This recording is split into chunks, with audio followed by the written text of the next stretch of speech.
Wait a second, Instagram reels को बंद करने वाला है? सारी कंपनीज की ऑलरेडी शॉर्ट फॉर्म कंटेंट से उम्मीदें उठ चुकी है। अभी कुछ ही महीने पहले मेटा ने तो ये अनाउंस किया कि वो अपने रील क्रिएटर्स को बोनस देना भी बंद कर रहे हैं। अब आप पूछोगे क्यों? वेल एक्चुअली में रील्स की वजह से मेटा को भारी नुकसान सहना पड़ रहा है। बात यह है कि भले ही इंस्टाग्राम रील्स की पॉपुलैरिटी बढ़ रही है, मगर वो किसी और कंपनी के बजाय खुद ही से मार्केट शेयर छीन रहे हैं। आपको तो याद ही होगा कि रील्स के लॉन्च होने से पहले सभी लोग इंस्टाग्राम पे पिक्चर्स और न्यूज़ फीड स्क्रॉल किया करते थे, मगर अब वही लोग रील स्क्रॉल करने लगे हैं। अब ये सुनने में तो इतनी बड़ी बात नहीं लगती है, बट दूसरे प्रोडक्ट्स के कंपैरिजन में इंस्टाग्राम को रील्स से बहुत कम प्रॉफिट मिलता है। यहाँ तक कि मार्क ज़करबर्ग ने खुद बताया है कि रील्स पर स्विच करने की वजह से कंपनी को हर क्वार्टर $500 मिलियन का लॉस हो रहा है, यानी कि हर साल $2 बिलियन, जो कि इंडियन रुपीस में होता है 16,000 करोड़ रुपए। और आयरनी की बात तो ये है कि मेटा क्रिएटर्स को रील्स बनाने के पैसे दे रहा था, यानी कि वो रेवेन्यू लूज करने के पैसे दे रहा था। एंड ऑफ कोर्स ये उन्हें बंद करना पड़ा। मगर मेटा अकेली कंपनी नहीं है जो कि शॉर्ट फॉर्म कंटेंट से दूर जा रही है। यहाँ तक कि टिकटॉक भी कुछ सिमिलर सा ही कर रहा है।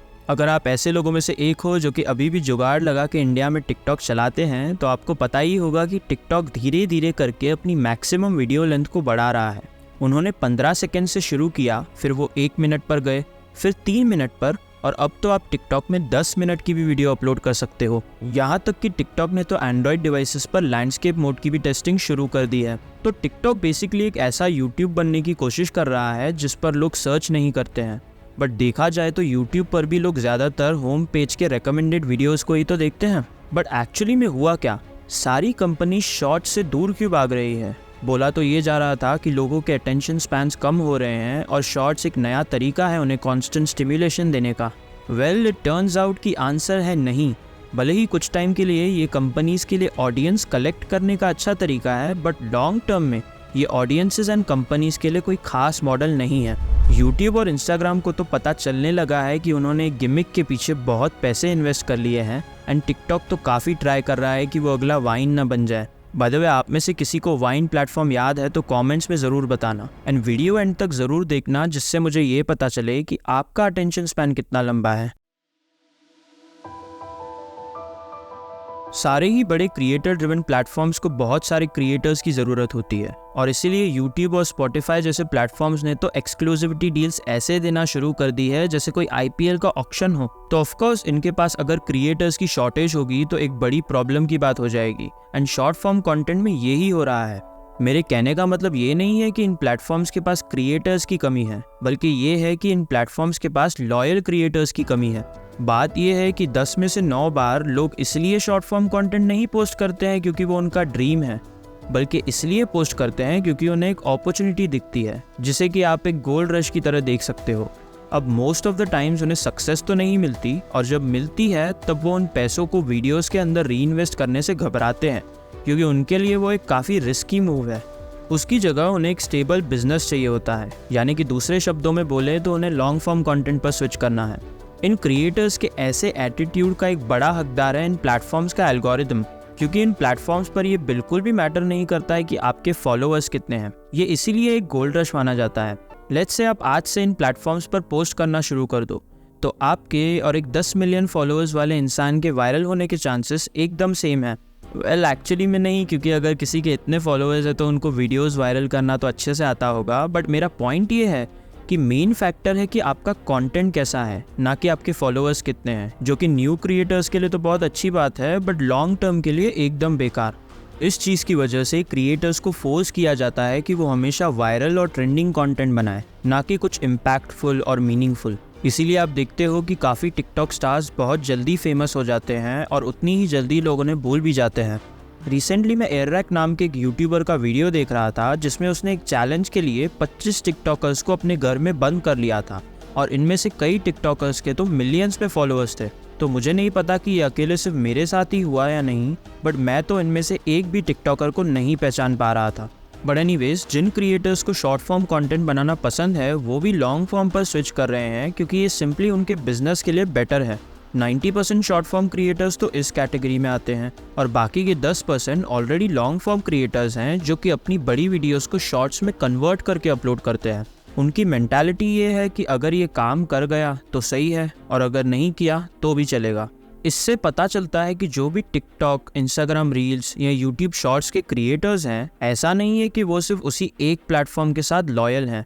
सभी के लिए शॉर्ट फॉर्म कंटेंट या तो अटेंशन ग्रैब करने का तरीका है या अपने लॉन्ग फॉर्म कंटेंट को एक्सपांड करने का तरीका। तो अगर कोई कंपनी ऐसे लोगों के साथ एक क्रिएटर ड्रिवन प्लेटफॉर्म बनाना चाहती है तो प्रॉब्लम्स तो आएंगी, मगर आगे आने वाले प्रॉब्लम्स के कंपैरिजन में तो आपको ये प्रॉब्लम बहुत छोटी लगेगी।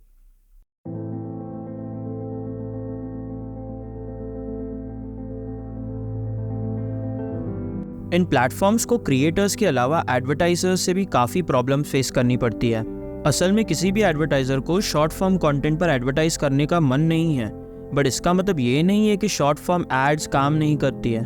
काफ़ी क्रिएटर्स भी प्रूव कर चुके हैं कि शॉर्ट फॉर्म एड्स भी बहुत प्रॉफिटेबल हो सकती है, बट रियलिटी में ज़्यादातर बड़ी ब्रांड्स की वाइब शॉर्ट्स के साथ मैच नहीं करती है। क्या आप इमेजिन कर सकते हो कि GE जैसी कंपनी टिकटॉक पर अपने रेफ्रिजरेटर्स की ऐड करे या फिर इंटेल इंस्टाग्राम रील्स पर अपने i9 प्रोसेसर की ऐड चलाए? ये सब तो सुनने में भी अजीब लगता है।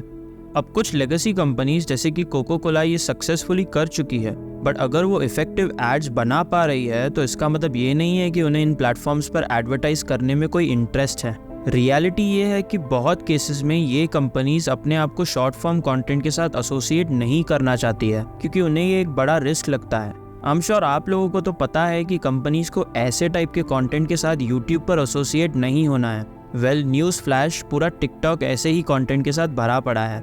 चलो उसको भी इग्नोर करते हैं। लेट्स से कि आपको ऐसे टाइप के कंटेंट के बीच में एडवर्टाइज करना भी चलेगा, बट प्रॉब्लम ये आती है कि अब आप एक सक्सेसफुल एड कैंपेन कैसे रन करोगे, क्योंकि टिकटॉक ऐसे प्रोडक्ट्स बेचने के लिए तो बहुत अच्छा है, बट जनरल ब्रांड अवेयरनेस और विजिबिलिटी के लिए नहीं। काफ़ी बार जब एप्पल और कोको कोला जैसी कंपनीज एड्स चलाती है तो उनको ये नहीं चाहिए कि आप उनके प्रोडक्ट्स खरीदो, उनको तो ये भी नहीं चाहिए कि आप उनके एड्स पर क्लिक करो या फिर ऑन द स्पॉट चीज़ें खरीदो। उन्हें तो बस अपना ब्रांड प्रेजेंस बिल्ड करना है।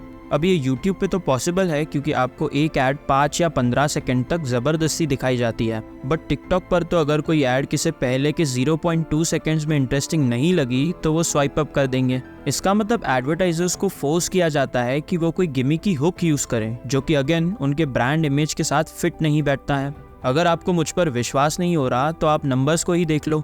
लॉजिकली आंसर्ड के मेन चैनल के नॉर्मल वीडियोस पर हमें जनरली हर 1000 व्यूज़ के $4 से $5 मिल जाते हैं, मगर शॉर्ट वीडियोस में हर 1000 व्यूज़ के सिर्फ 5 सेंट्स मिलते हैं, यानी कि लगभग 4 रुपए, और ये रेट तो इंडिया में और भी कम है। इससे ये पता चलता है कि लॉन्ग फॉर्म एड स्लॉट्स के कंपैरिजन में शॉर्ट फॉर्म एड स्लॉट्स पर बिडिंग करने में एडवर्टाइजर्स 100 गुना कम इंटरेस्टेड हैं। और इस चीज़ की भी एक्सप्लेनेशन मिलती है कि क्रिएटर्स का लॉन्ग फॉर्म पर स्विच करने का इतना मन क्यों कर रहा है। रियलिटी ये है कि अगर आपको शॉर्ट फॉर्म कंटेंट से अपना पेट पालना है तो आपको हर महीने hundreds of millions of views चाहिए होंगे। फॉर एग्जाम्पल, USA में लोगों की एवरेज सैलरी है ऑलमोस्ट $5000 पर मंथ, और अगर आपको शॉर्ट्स की मदद से इतना कमाना है तो आपको हर महीने 100 मिलियन व्यूज़ चाहिए होंगे। इसे मैं दूसरे वर्ड्स में एक्सप्लेन करूँ तो आपको हर साल दुनिया की 1/8 पॉपुलेशन जितने व्यूज़ चाहिए होंगे सिर्फ एक एवरेज सैलरी कमाने के लिए। चलो, क्रिएटर्स के पास तो ऑप्शन है कि वो ब्रांड डील्स करें या खुद के प्रोडक्ट्स प्रमोट करें, मगर इन प्लेटफॉर्म्स के लिए तो पैसे कमाने का सिर्फ एक तरीका है और वो है एडवर्टाइजमेंट्स। सो इसलिए इतने बड़े स्केल पर भी ये मॉडल बिल्कुल भी प्रॉफिटेबल नहीं है। एंड सुनने में ये कोई आश्चर्य की भी बात नहीं लग रही है कि मेटा को हर साल इस वजह से 16,000 करोड़ रुपए का लॉस क्यों हो रहा है। अनलॉयल क्रिएटर्स और एडवर्टाइजर्स की वजह से काफ़ी प्रॉब्लम ज़रूर आ रही है, बट फिर भी थोड़ी सी उम्मीद है। जैसे जैसे ज़्यादा मॉडर्न कंपनीज इन प्लेटफॉर्म्स पर एडवर्टाइज करना शुरू कर देंगी, वैसे वैसे एड रेट्स ऊपर जाती जाएंगी, और इसी की वजह से क्रिएटर्स और प्लेटफॉर्म्स के लिए शॉर्ट फॉर्म कंटेंट एक फ़ायदे वाली चीज़ हो सकती है। बट एक चीज़ जिससे ये प्लेटफॉर्म्स रिकवर नहीं कर सकते हैं वो है एक घटती ऑडियंस। सच्चाई की बात तो ये है कि लोग प्रेडिक्टेबल टिकटॉक कंटेंट से थक चुके हैं, और उसका मेन रीज़न ये है कि वीडियोस में रेयरली कुछ मीनिंगफुल होता है। हर एक वीडियो किसी थर्स्ट ट्रैप के अराउंड होती है या तो एक गिमिक होती है। आपने बहुत कम ऐसा देखा होगा कि किसी वीडियो में कोई एक्चुअल मैसेज या लर्निंग हो। इसीलिए लोग एक रील को देखने के 2 मिनट बाद ही भूल जाते हैं। रील्स देखते समय तो मज़ा आता है, बट वो मज़ा ज़्यादा समय तक टिक नहीं पाता। बट एक सेकेंड, इन प्लेटफॉर्म्स की वजह से लोगों के अटेंशन स्पैन्स तो बहुत कम हो रहे हैं ना।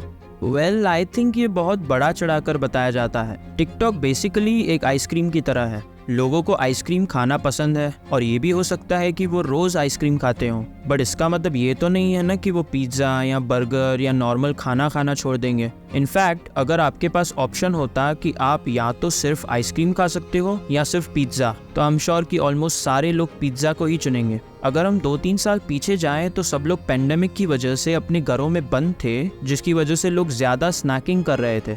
अब जब सबकी नॉर्मल लाइफ वापस आ चुकी है तो उनकी सोशल मीडिया की डाइट भी वापस नॉर्मल हो चुकी है, और इसका सबूत तो हमें डेटा में भी दिखता है। 2021 में टिकटॉक दुनिया की सबसे पॉपुलर डोमेन बन चुकी थी, बट 2022 में गूगल और फेसबुक के रीगेन करने की वजह से टिकटॉक तीसरे नंबर पे आ गिरा। एंड देखने से लग रहा है कि ये ट्रेंड ऐसे ही कंटिन्यू होता जाएगा, क्योंकि टिकटॉक अब वाइन की तरह बनते जा रहा है। आई नो सब लोगों को ये याद होगा कि वाइन एक बड़ा फेलियर था, बट असल में उस समय वाइन बहुत पॉपुलर था। 2015 के एंड तक आते आते वाइन पर 20 करोड़ से भी ज़्यादा यूजर्स थे। अब आप पूछोगे कि वाइन फेल क्यों हो गया? वेल, उसका रीज़न है कि वाइन की पेरेंट कंपनी ट्विटर का क्रिएटर्स को या तो पैसे देने में कोई इंटरेस्ट नहीं था या तो देने के लिए कोई पैसे नहीं थे। ये एक्चुअली में ट्विटर के को-फाउंडर जैक डॉर्सी का सबसे बड़ा रिग्रेट है। तो अब टिकटॉक क्या कर रहा है?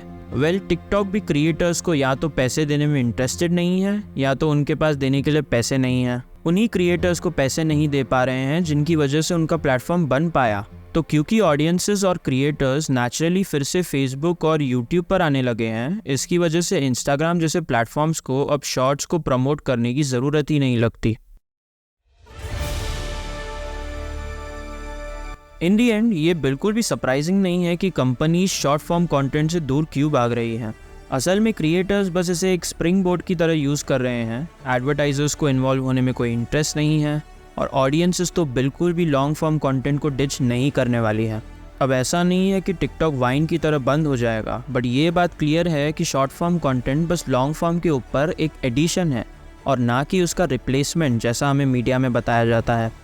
तो अब मेटा और यूट्यूब को तो टिकटॉक से डर नहीं लगता है। इनफैक्ट टिकटॉक मेटा और यूट्यूब जैसे बनने का ट्राई कर रहा है, जैसे वो वाइन की तरह बंद ना हो जाए। और अगर इसी चीज़ के साथ आप रिसेशन को भी कंसिडर करो तो एक अनरिलायबल फॉर्म ऑफ कंटेंट पर बेट करने का कोई सेंस ही नहीं बनता है, और इसी वजह से कंपनीज़ की इससे सारी उम्मीदें उठ चुकी है। अगर आप अभी भी वीडियो को देख रहे हो तो कॉन्ग्रेचुलेशंस, आपका अटेंशन स्पैन बहुत लंबा है। कमेंट करके बताना कि आप में से कौन कौन एंड तक देख रहा था। और हाँ, अगर आपको शॉर्ट फॉर्म कंटेंट से नफरत है तो वीडियो को लाइक करना मत भूलना, एंड ऑफ कोर्स सब्सक्राइब करना भी मत भूलना। But until then, I am Harsh और मिलते हैं नेक्स्ट वीडियो में।